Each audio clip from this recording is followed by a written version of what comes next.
When I read this chapter, I ask students to tell me about the wild stuff they saw over the weekend.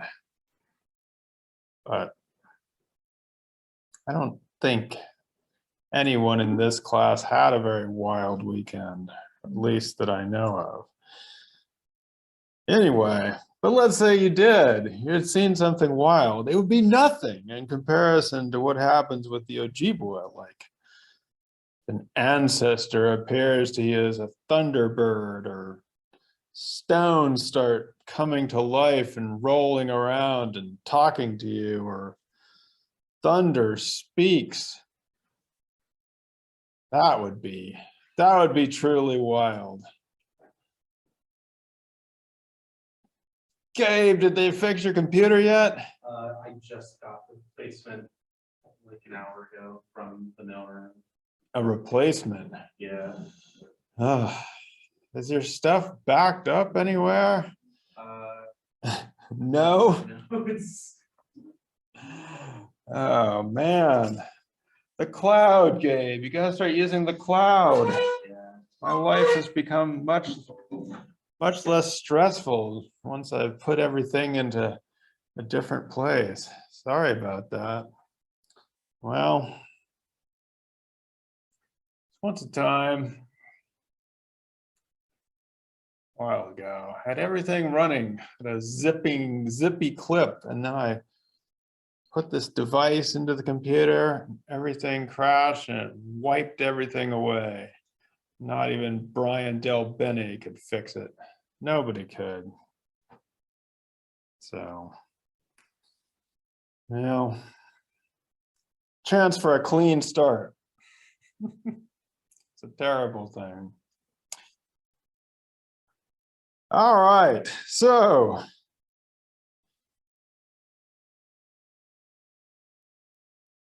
if we were to compare our wild lives to what the things that we read about in this chapter, in some ways we might say that we have not seen anything. We don't have ancestors coming to us in dreams and thunder speaking, although we kind of had some thunder talking to us last night. I thought it's opening a door for a while and pushing us around. But in general, it seems like if the Ojibwe were around, they'd have potentially wilder times. And so we might wonder, as Ingold puts it, if we heard these stories from the Ojibwe, or our reaction to them would be, are they lying? Is thunder really talking to you? Are they just lying about that, or deluded? Accusations of both kinds have been leveled often enough against Ojibwe people and others who think like them, reinforcing the stereotype of the primitive who can neither think logically nor be trusted. And again, this, yes, a very common stereotype which has underwritten a lot of, or justified a lot of terrible things in the world. You can't, they don't have logical minds, or they can't be trusted, or both. Anthropologists, as we know, are not supposed to be that way. We're supposed to be nicer by temperament and training by all the classes we take to be more sympathetic to native accounts. And that doesn't mean we necessarily believe what people are saying. We're trying to put their views into a context, into their lives, and put it together with other things. And in some ways, we're doing a willing suspension of disbelief. We're just going to bracket the issue of whether the things people say are true. We're not going to make any pronouncements about their ultimate truth, in order that we can come up with a culturally relative perspective. All right, so that we can get to that point where we can understand where people are coming from their own point of view, and we can understand why it makes sense in the world. And so in most normal anthropological settings, we counterpose what we do in anthropology when we read and talk about people who others think of as weird or strange or primitive, etc. And we try to set the record, set people on a better path toward understanding others and understanding ourselves. That's usually the goal of anthropology. Before we get into the material, we do want to note that what Ingold is saying, right, he says there's more than a hint, this is also on page 95, more than a hint of duplicity here, which is to say that in some ways anthropologists are perhaps lying to themselves or duping ourselves, because he says that what we're calling a cultural construction is the only reality they know. So as we've been talking about in various ways, when we say, okay, when you say the forest is your mother, that's a metaphor that you have about your real human mother that you're projecting onto the forest. Or the son is a grandfather, they would say that that is, or that's reality. It is not a cultural construction put upon reality. And so our anthropological understanding is to say, okay, well, that's, everybody has a culture which they then project onto these nature or natural things. So now what Ingold is trying to do in this chapter and in these chapters in general is to really take this point of view, the things that the Ojibwe are saying seriously. Is it possible that they are offering not simply a cultural construction, but a way of being and living in the world? Is it possible that they are saying something about reality? On page 95, a little further down the page, he talks about that if we only think of it as a cultural construction, Ojibwe metaphysics appear to pose no challenge to our own ontological certainties. I want to pause for a little bit on that word ontological. It comes up a lot in this chapter. I usually try to skip over it because it's so long and difficult to understand. But in anthropology, something has happened here in the United States that is called the ontological turn. It's happened so much that it actually appears in Wikipedia, and Wikipedia does a pretty good job with it.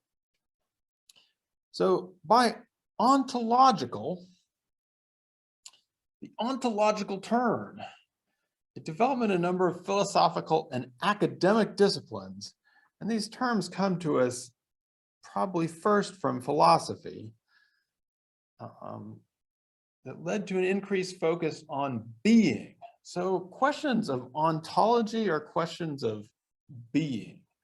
The ontological turn in anthropology is not concerned with anthropological notions of culture. So it's not about a culture construction, cultural viewpoint. Epistemology, that's that philosophical term for ways of knowing, ways of understanding the world, nor worldviews. So these are the things that anthropology was traditionally interested in, right? Culture, different ways of knowing, different worldviews. And as Ingold is saying, the customary idea is that everyone has a way of knowing or an epistemology. Everybody has a culture. Everybody has a worldview. And our job in anthropology is to understand each person's culture, epistemology, worldview from their own perspective. Instead, the ontological turn generates interest in being in the world and accepts that different worldviews are not simply different representations of the same world. So when we're talking about things that are ontological, we're trying to figure out how people understand being, and if that understanding of being might say something about the world, not just about their culture or their point of view, or that everybody is in the same world and we just have different points of view upon it. Now, as Wikipedia describes, the ontological turn in anthropology came to the United States around 2010 to 2013. I felt that we were already way ahead of the game here at Hartwick because we'd been, in my class, we'd been reading this chapter in Ingold on circumpolar night's dreams since the early 2000s. And if you look at the Wikipedia entry, it says that the Brits in the UK, this ontological turn, or the ideas of it, it wasn't called the ontological turn, started in the 1990s. And I think in some ways Ingold is at the forefront of it, but he wouldn't have called it that. He simply would have called it what he was doing. In the United States, we took up this whole, we got excited about it as an ontological turn, and a bunch of new people jumped on board. The one thing that I think is different, or that Wikipedia then gets, that has been argued for by people making this ontological turn, but Ingold would argue and has argued against. So that goes on to say, it refers to a change in theoretical orientation according to which differences are understood not in terms of difference in worldviews, but differences in worlds. And all of those worlds are of equal validity. And that's where, well, I mean, I think if he's just said the ontological turn means that people live in different worlds of equal validity, you're pretty close to just being, it's pretty close to just saying we all have our own culture and cultural relativism. It brings up a whole bunch of issues, like, well, then how do you talk to people if they're in different worlds? How do you understand them? And so Ingold has actually argued against this idea. He says that in a book I'll bring up later called Anthropology, Why It Matters, an anthropology worthy of the name must be founded on the principle that we inhabit one world. It is a world not of similarity, but of manifold difference. And so I agree here with Ingold that if we think about ontology not as the idea that, oh, what we're then doing is describing how people actually then live in different equally valid worlds, instead trying to say, okay, by approaching and understanding and living with and talking to other people, can their understandings help us and everyone better know the reality that we share? And so I'm all into the, well, I guess I usually skip over ontological because it's too long a world. I guess I'm mostly interested in, can this help contribute to our own understandings of life, reality, how to live in the one world that we all share?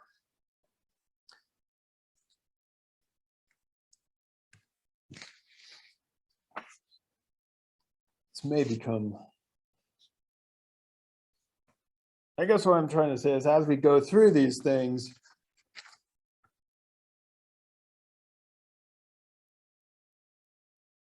I would like to start thinking more, or I think it's worth thinking of things more along the lines of what ontologically, what the Ojibwe in this case are thinking about animals and life, and maybe not stones. We'll get to the stones. So one of the questions here, or one of the first questions that Ingold begins the chapter with, is the idea of whether an organism is a thing or a being. And he takes this from our common idea that there are living things. We've probably heard this phrase, but that there are human beings. So we have this idea that there are basically things that have the property of life, and we recognize that humans also have the property of life. We don't call ourselves human things, we call ourselves human beings. So who are these human beings? We are the Homo sapiens, the creatures that can know ourselves and know nature, and that we have in some ways gained a new level of existence where we are in the world, we are part of nature, we are organisms, but we are also above it. We are up above, we have this level of existence in which we're able to peer into the world and understand it in ways that other creatures do not. And in this point of view, animals, non-human animals, are not persons. So we're the persons, all other things are living things. There's two exceptions though. And the first are the pets, our household pets. But household pets are persons because our humanity rubs off on them. They grow up in our house, we give them a name, put them through some life cycle rituals, they become part of the family, and they become locked. Ingold says they become locked in perpetual childhood. That's why you see, when you see on the street, you see dogs in these little clothes. They can't ever grow up. They are kin, but they are locked into childhood. And Ingold calls the pets, interestingly, he says they are the exception that proves the rule. Pondering this a little bit. When I was in college, one of my roommates said, "What is this phrase that people use, the exception that proves the rule?" He claimed that there was never an exception that proves the rule. The exception is just an exception. It doesn't prove the rule. It makes the rule unprovable. So it's actually sometimes hard to figure out an example of an exception that proves the rule.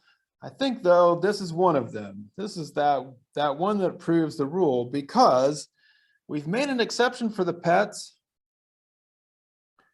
They can be persons, but they prove the rule because they can only be persons because they're in contact with us who are the human persons. And the amount of personhood they get is in relationship to how personable we are. I think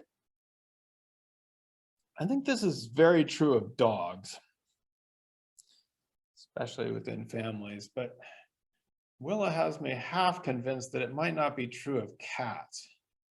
What do you think about cats? They just kind of do their own thing. I actually think that cats if we had to look at cats again, no, I haven't thought about this too much. I think, like I said, I think that Ingold's example is true when it comes to dogs, but I don't think people who keep cats really have the same attitude toward them. They may be persons, but they're like independent, wandering persons doing their own thing. And I don't know if we'd really lock them into the same little baby childhood that we do with dogs. No, I mean, cats are famously independent. So it strikes me that I think, this is a side note, but I think there may be something rather gendered and familial about the example that Ingold's using. I think he's correct when it comes to dogs, but I think there's something else maybe going on with the cats, or maybe there's a wider range of variation within within the West than we get here. The other example or the other exception are the fables, where, you know, Little Red Riding Hood encounters a wolf. I think that's what happens. Forget these stories. And Ingold says here that everybody knows in the West that these are not real, and that we do not expect, or that, you know, they're simply representations of human types. And so we do not expect that that Little Red Riding Hood is an account of the habits of the wolf. We don't read Little Red Riding Hood in order to get insights into how wolves might actually behave. Whereas in other societies, their stories may actually tell you about real animals in the world. So in a general sense, I think this is basically true, although people are perhaps changing their views and there may be a wider range of variation, but this is the general idea. For the Ojibwe, the human is one form of personhood, but persons can take lots of different forms. Now, I think that sometimes, or a lot of times, when I see people reading arguments or reading this or reading arguments like this, and they hear that in other societies, persons can take, or I mean, animals can be persons, they assume that that means that they're extending human personhood onto animals. And so I want to be clear from the beginning here, and I think Ingold at various points is trying to help us to understand this, that the human and the animal, they're not saying that they're the same. They're saying that they are different, but they are simply different forms of the person. And it's hard for us, I think, because we do associate personhood so much with human beings to think in this different way. It's not to say that all the animals are persons. It's not that every animal in daily life is a person, but there are some that are always persons. And the bear is an incredible example of this. This is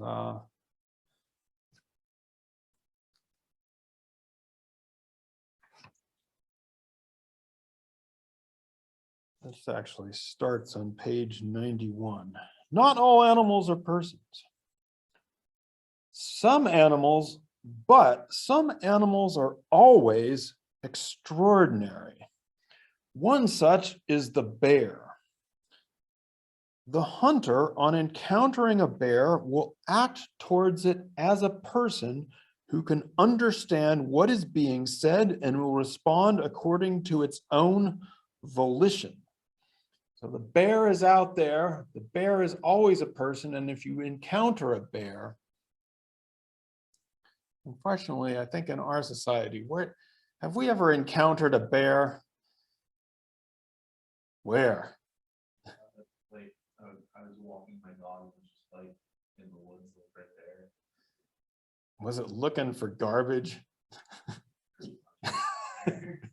I think the problem is in our society, bears are becoming, at least around here, they're becoming like household pets. They're kind of like nuisances looking around for stuff. So I'm thinking more about the great bears of the woods here, the hunters who encounter a bear.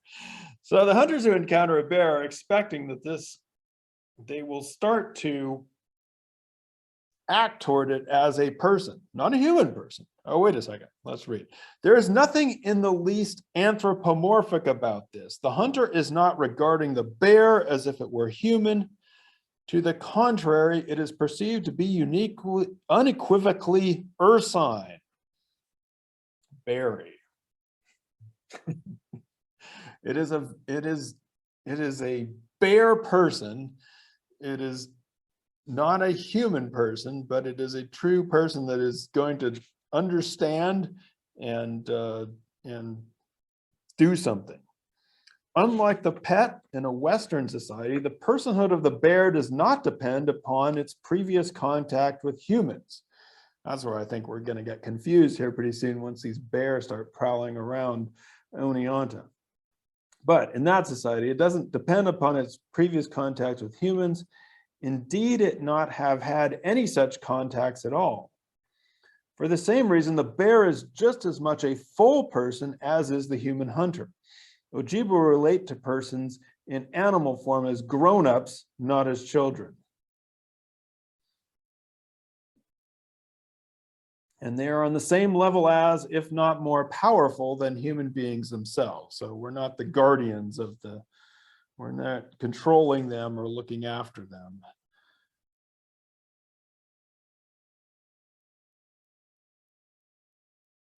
Trying to think about those cats. I think we still have to look after the cats.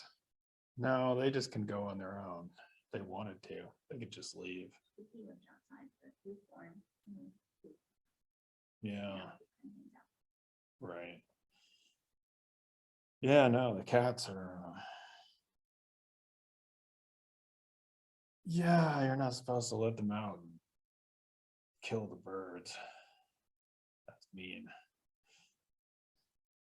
Yeah, we're all gonna have to learn to get along with each other. It's also reminded me, so the bear, so I grew up in Montana, and I remember that one time one of my neighbors found a bear skeleton in the woods and remarked upon how it was so close to a human's. And later on in the chapter, Ingold says that in evolution, we're taught that our closest relatives are non-human primates like the great apes, but in the Ojibwe, they think that we're closer to the bear and the hawk and things. And I think that, you know, and certainly in the north, in the northern close to Arctic, that is a somewhat realistic view of the world. That bear are persons who are uniquely close to or relating to human beings. So again, this is a way of it's a different way of thinking or viewing the world, but I think it's an interesting one to begin to believe, to begin to realize that non-human animals might assume or might be a form of persons different from, but related to the human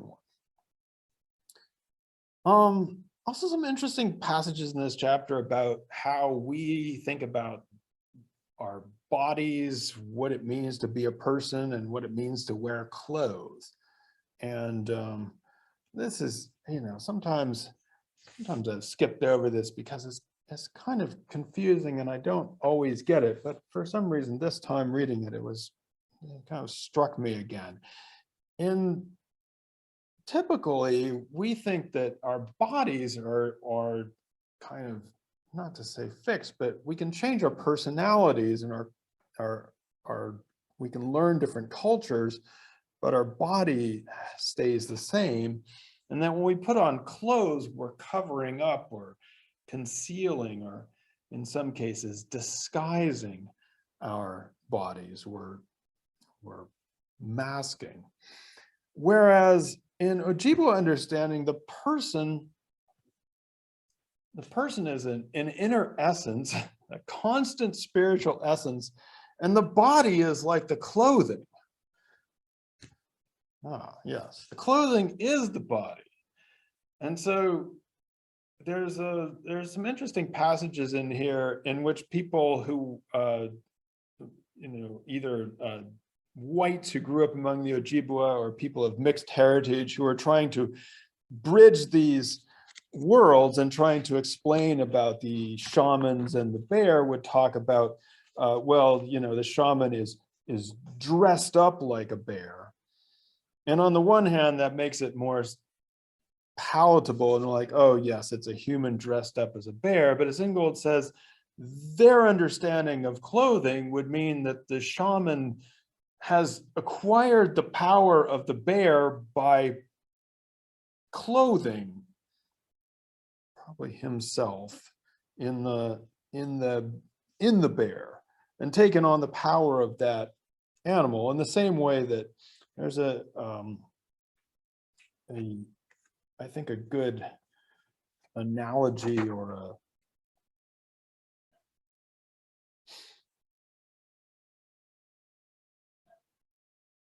an example of the person in the wetsuit.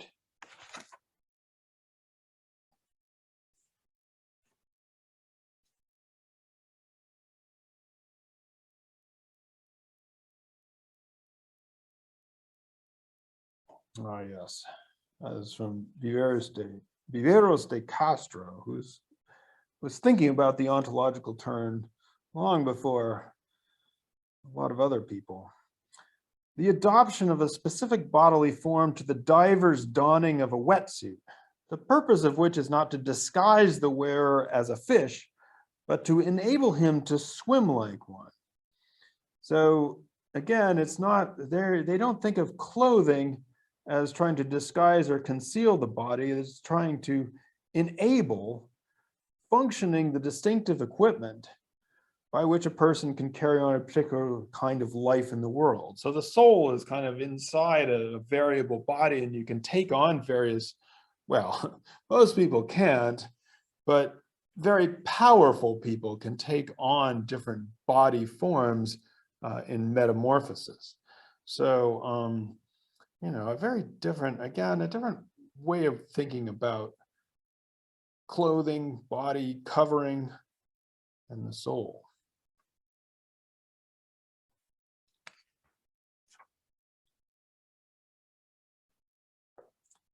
One of my favorite examples from this chapter that, again, hopefully illustrates the point is a linguistic or a language example between a difference between the idea of the animate and the inanimate. So in our language and our languages, we typically classify nouns and other objects as either being animate, alive, or inanimate.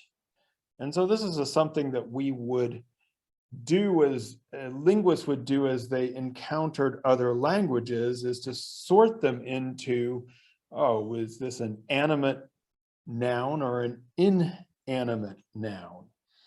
And so again, this has to do with our idea of, okay, there's a thing which is either alive or not, and that other languages would recognize that the same kinds of characteristics. And so we would go around interpreting or classifying, translating other languages in terms of the animate and the inanimate. And in the Ojibwe language, the linguists had said that the stones are grammatically animate. They shared the same structure as other things that seem to be alive. And so Hallowell, and again, this, I guess we didn't talk at the beginning about where this chapter comes from. It's from the ethnographer Irving Hallowell, who was writing about the Ojibwe, and Ingold is riffing on it. And so Hallowell needs to ask, you know, are these stones alive? Because I mean, it's kind of strange to have a language in which the stones would be considered to be alive or animate. And he asked this question. I once asked an old man, are all the stones we see about us here alive? He reflected a long while and then replied, no, but some are. this qualified answer made a lasting impression on me. And so what Ingold says here is that in fact for the Ojibwe, it's not that there are certain things that are animate and things that are inanimate, but being alive is not something that is in things. It's a process that is going on, and we are brought into it. And so certain things, certain stones could be alive. And the way that you know those things is that you have experienced, had some experience with that, with that happening. In this case, there was that some of these stones had actually been seen to move around and under the control of a great sorcerer, perhaps even to talk. And so we would know these things by having an experience of them, which is not the same, he says here, as kind of comparing our mental representations to an empirical reality, but of a coupling of the movement of one's own awareness to the movement of aspects in the world. So you are trying to be being alive to the world, and that's how you know things and understand things and have experiences of things as you are moving through the world. And so that's how you know which stones are alive. Again, back on page 97, the liveliness of stones emerges in the context of their close involvement with certain persons and relatively powerful ones at that. Animacy, in other words, is a property not of stones as such, but of their positioning within a relational field, which includes persons as foci of power. And Ingold says that in Ojibwe, to be alive is being a source or a source or you might say a congealment of power.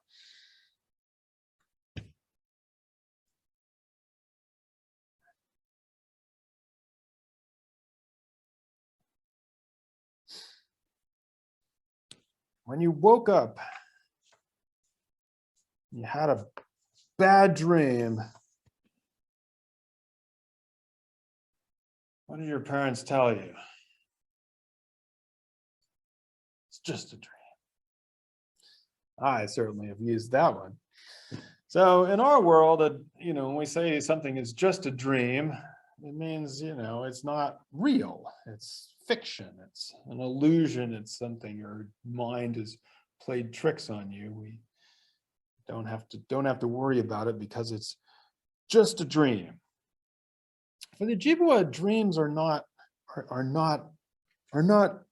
just real.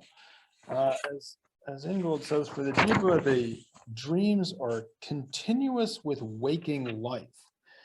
And so he says that if we're to object and say, well, persons, human persons can't metamorphose into a bear, or they can't see a thunderbird, that doesn't really happen. They might say, well, that's not actually the point, because it could happen in a dream. And we'd have to say, yeah, I guess it could happen in a dream. But for the Ojibwe, the dream is not, again, it's not the same as everyday life. It's a different sphere. They recognize that the world is different in a dream, that it's not the same, but it potentially allows, on page 101, complete freedom of movement within the earthly and cosmic space of ordinary life. So it's not taking a leave of reality, it's revealing what might be called the essence of the world. The dreaming self in its nocturnal journeys, far from taking a break from the demands of coping with reality, sets out in search of meanings that will help to make sense of the experiences of waking life. Which in some ways, I don't actually think that's necessarily that different from many of our own interpretations. And in fact, even in our own interpretations of once we've had a dream, it's part of our own retelling. There's no difference in remembering what happens to us in so-called real life versus what happens to us in dreams. Both are part of our memory process and our autobiography. So, and of course, in various ways, there's more range of variation in the West of people who have seen similar ways of thinking about dreams as part of revealing the world, or revealing aspects of personality, or working out the problems of our days and in the nighttime. We're able to do that. So that's some really fascinating material on different ways of thinking about speech and language. And in many ways, this echoes back to the first chapter when we're discussing the clucking chickens pouring themselves into the world and the sounds of nature.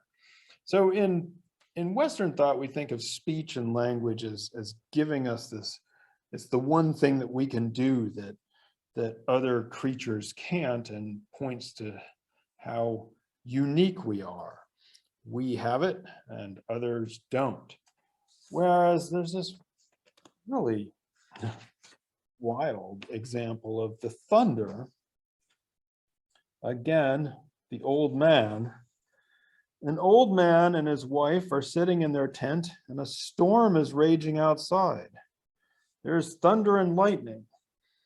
The thunder comes in a series of claps. The old man listens intently.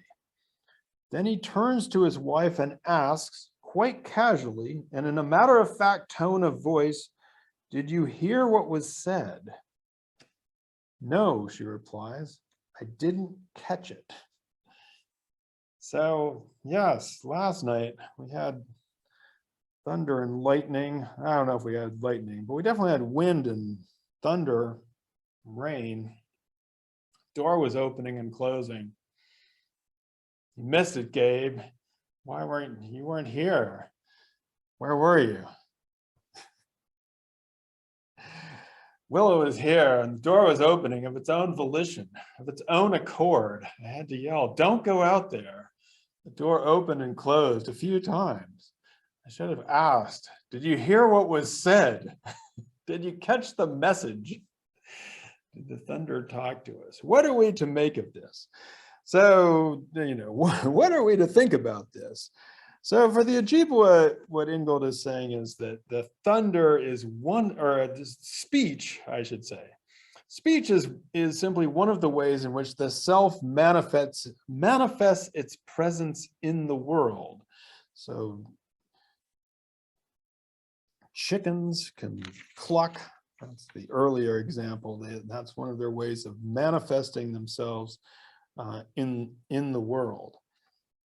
And that there isn't a line between the sounds of nature and human speech. Again, it's not to say that they're the same. You are listening intently and trying to empathize and sympathize with the sounds of nature. You're not saying that it's exactly the same, but there's not something that sort of separates people and their speech from all the different ways in which animals and thunder and wind and trees are manifesting themselves in the world, and you have to pay attention to that. So why should we care? What do all these crazy examples talk to us or speak to us about? At the end of the chapter, Ingold goes back to something that Charles Darwin helped us do, although, as Ingold says, he was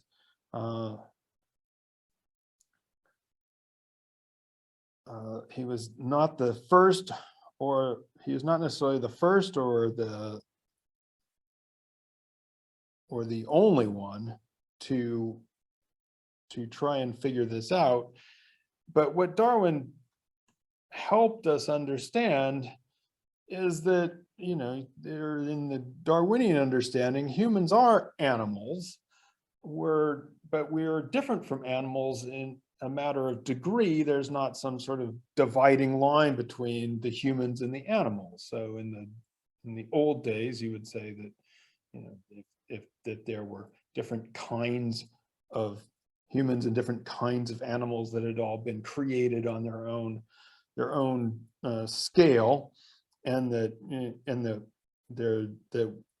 there was not a, well, in fact, that there wasn't a scale. They were all in their own place. And so Darwin gives us a sense in which, of course, we have the evolution of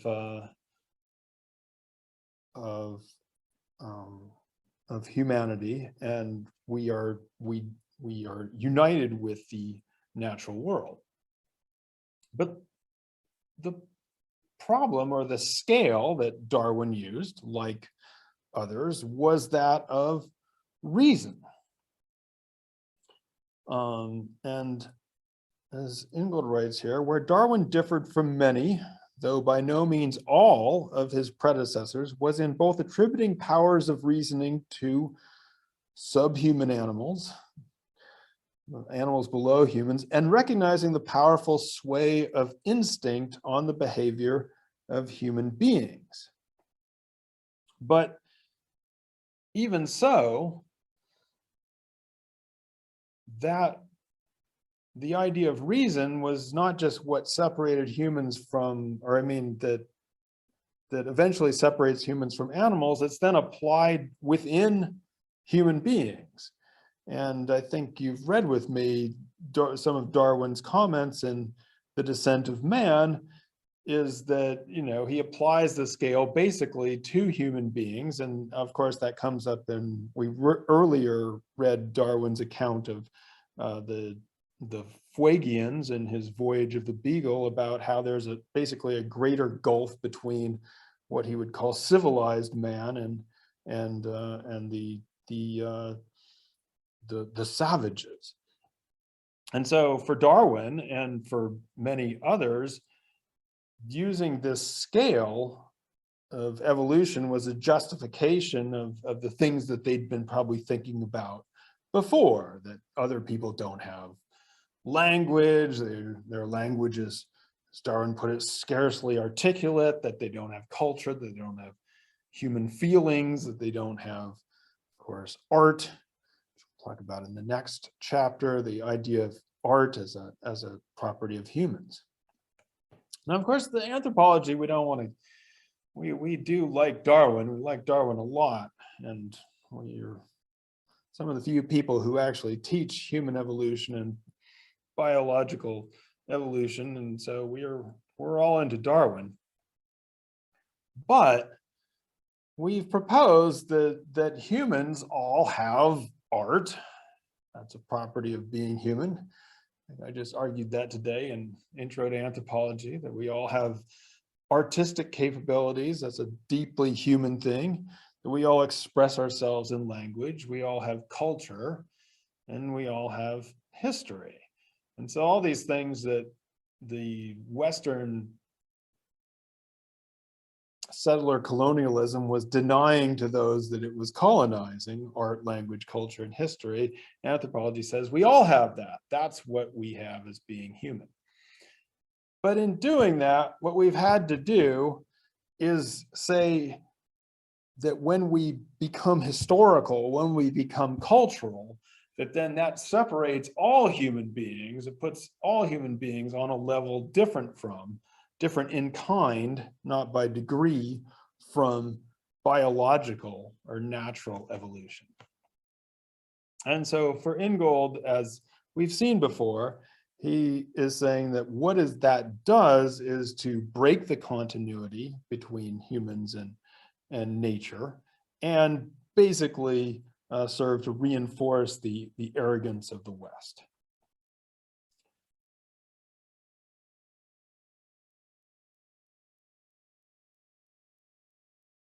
So well, I'll come back to that in a second. So the goal of Ingold here, if we go back to the beginning of the chapter and through all of these examples, is to bring humans into the organic life world, to restore human beings to the organic life world without reducing us, to objects of nature. So this has always been the issue, is that those who want to claim the continuity of humans with the natural world often describe humans as if they're simply another form of living thing, and then all of a sudden we're governed by all these laws of natural selection.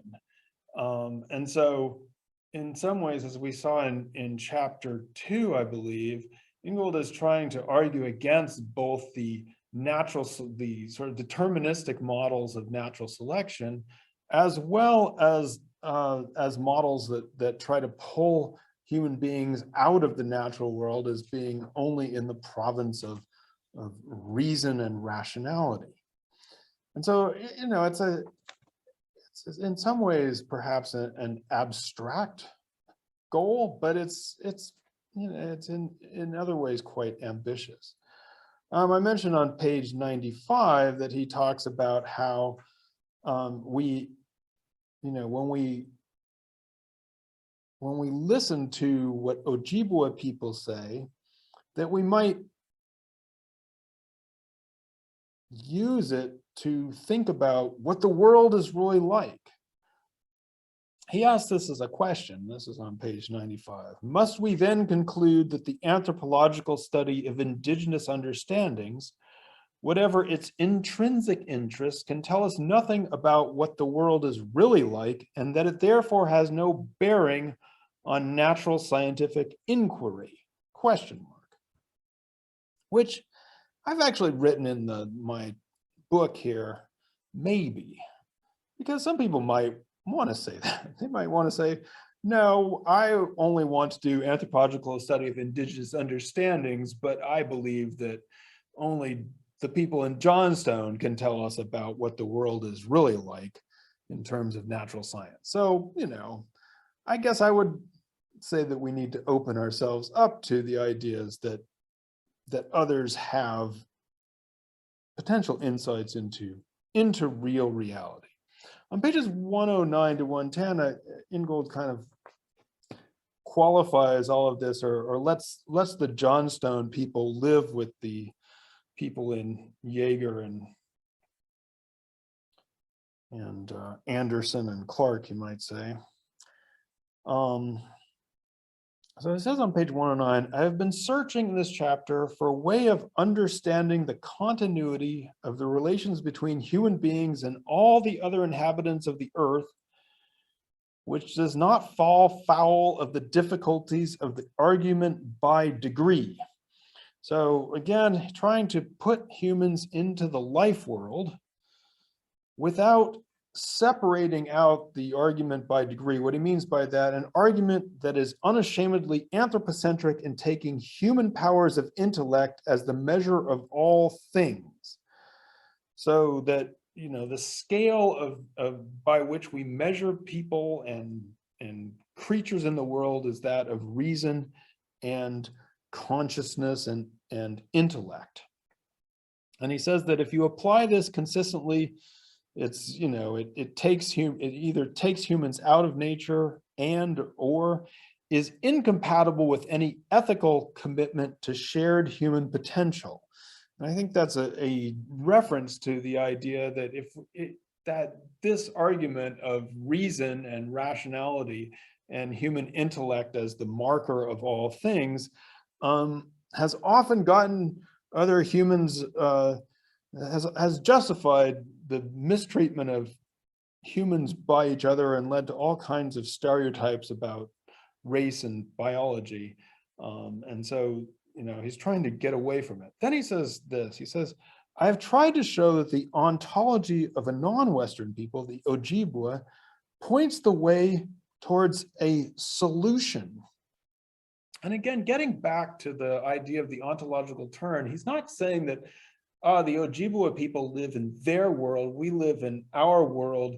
I'm trying to understand it as living in different worlds. He's saying it points the way towards a solution, not that we're adopting their point of view, but that we're trying to use these ideas in order to solve an essential problem in our own understandings of the world. Then he qualifies it a little bit. I do not mean to suggest for one moment that the Ojibwe orientation to life in the world is without paradoxes of its own. So there's going to be plenty of funny stuff and paradoxes in Ojibwe orientation as well. Nor would I wish to argue that it offers a viable substitute for science. So he's not trying to say that we're going to all go be Ojibwe scientists, or even that it is a substitute for whatever we're doing in science. I suggest that what the Ojibwe have arrived at is not an alternative science of nature, but a poetics of dwelling.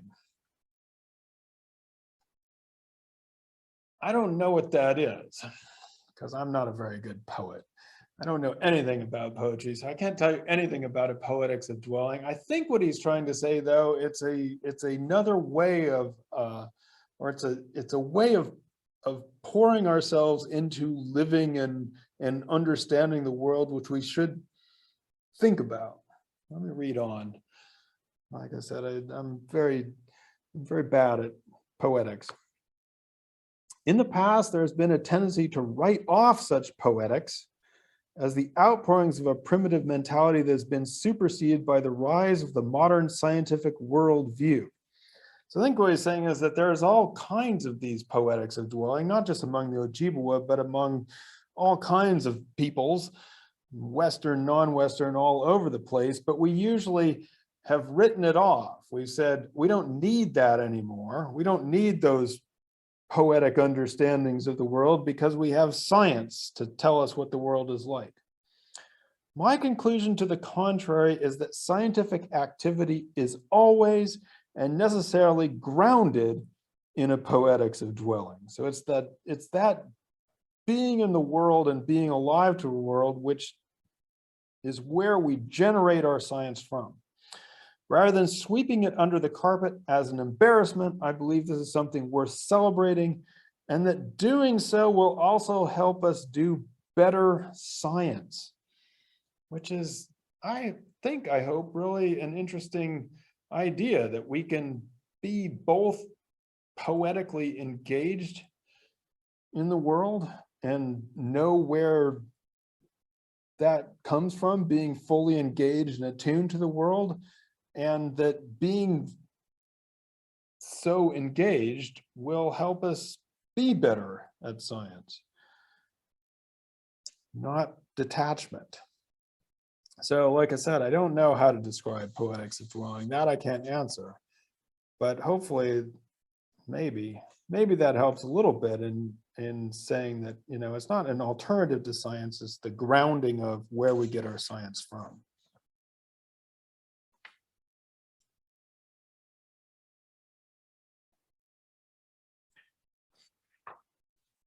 So I've been teaching this chapter, Circumpolar Knight's Dream, for a long time, longer, from before the ontological turn. So I was all ready for it when it came. And Ingold at the beginning of this chapter says, this chapter is of course drawn on the work of Irving Hallowell. And he says that, I've turned to it over and over again for inspiration, and every reading has yielded some new insight. And I felt kind of the same about this chapter. in Ingold. For me, that's been reading it over and over again. Every reading yields a new insight. But I recently assigned a book to my intro class called Anthropology, Why It Matters by Tim Ingold. And he talks about this material a little bit, but in a somewhat simpler, a little bit simpler sense. But then he gives us some pictures. And I had to go find the pictures, and you can find them at this website. And those are the stones that the old man was talking about, which to me helped me a lot because these are ancestral stones. I think they're part of a riverbed, and so they might kind of roll along in different places. I think when I read the chapter, I was thinking about little rocks and stuff that we have, you know, that I see on the side of the road. I mean, these are some really amazing stones of themselves. And so, you know, I think it helps reveal why these stones were animate, or could be. Some of them were vital and alive.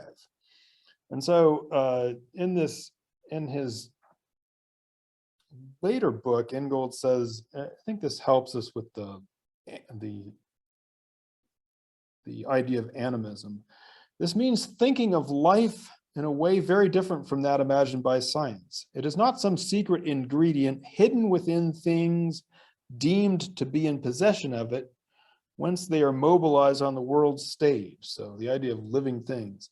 It is to think of life rather as the potential of the circulations of materials and currents of energy that course through the world to bring forms into being and hold them in place for their allotted span. So life is the currents of energy that's going through the world, bringing forms into being. It is not then that life is in stones, rather stones are in life. But again, this idea of what is called animism is in some ways, it's, as Ingold has said in this chapter, it's misinterpreted as believing that that all these things have life properties. Life is what we are in, rather than life in stuff. Life is what's helping us be manifest.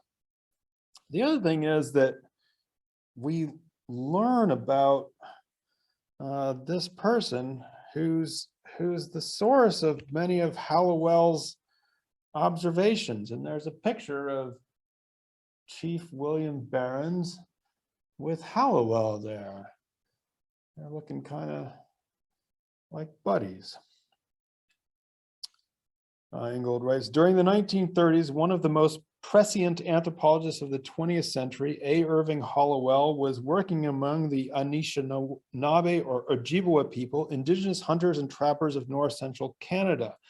There he developed a close friendship with William Berens, chief of the Berens River Anishinaabe. Berens was a man of great wisdom and intellect, taught by his own elders and by a lifetime of attention to the world around him, including its animals, its plants, and particularly its stones. By Hallowell's account, his discussions with Berens profoundly influenced his own thinking. That's kind of odd. All this time I've been teaching this chapter and talking about the old man with the stones and the old man, probably the same one, talking to his wife about the thunder. And it turns out that the old man was this person, Chief William Berens, and they were friends. And so we get the name. Again, Ingold, the shift to questions of being that began with Hallowell, that was a long time ago, has since gathered such momentum that many anthropologists today are speaking of a turn to ontology. Well, the ontological turn. For Hallowell himself, despite his prescience, a man of his time, this was a turn too far. In the end, and tragically, he turned his back on his friend. The title of his paper, Ojibwe Ontology, Behavior, and Worldview, says it all. In it, Chief Berens reappears as an anonymous old man whose attitude towards stones merely attests to the received view of his culture. Gold says, we can no longer afford to be so complacent today, for it has become evident as never before that the existential certainties upon which the modern era was founded have taken the world to the brink. We need to forge alternative approaches to the problem of how to live, which might heal the rupture between ways of knowing the world and ways of being in it, between science and nature. This healing is a necessary healing, H-E-A-L-I-N-G, is a necessary step along a path towards a future that is open-ended and sustainable. That was from 2018. I think that for me, this kind of helps, we talked a bit about the goal of Ingold in this chapter that we're reading, that, to help us to understand this poetics in order to better perhaps provide us an alternative idea about how to live, dwell, be in the world that would help us do better science. And here he gets even more pointed. He says, we can't just simply take this to be, an old man as an anonymous cultural view, that the problem of how to live, alternative approaches of how to live, is exactly what we need in order to heal the ruptures we've created with our world on a knife's edge, on kinds of climate issues that are creating such havoc and all the things that people are doing to each other, that we can't afford any longer to reduce others to that of anonymous old people, and that we really do need to, it's quite urgent that it's quite urgent to take the ontological turn, you might say.